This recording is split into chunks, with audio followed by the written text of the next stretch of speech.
क्या आपने कभी सोचा है कि जब आप किसी को रेकी देते हैं तो उसके कर्मों के पैटर्न आप पर भी आ सकते हैं?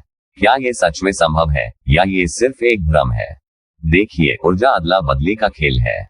जब आप किसी को ठीक करने का प्रयास करते हैं तो आप अनजाने में उनकी ऊर्जा के संपर्क में आ जाते हैं। लेकिन क्या इससे उनके कर्मों का प्रभाव आप पर पड़ता है? अगर ऐसा होता तो जो भी डॉक्टर सर्जरी करता वो मरीज की बीमारी से खुद ही पीड़ित हो जाता, लेकिन ऐसा नहीं होता।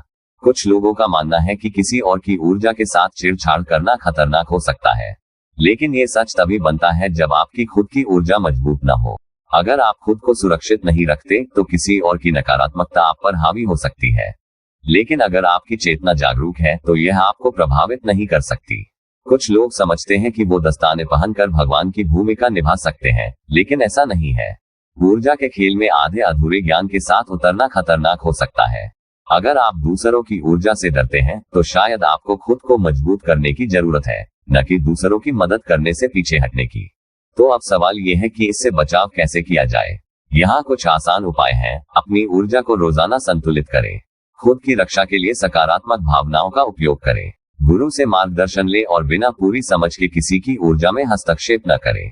किसी को ठीक करने से डरे नहीं, बल्कि खुद को इतना जागरूक बनाएं कि आप किसी भी ऊर्जा से प्रभावित न हो।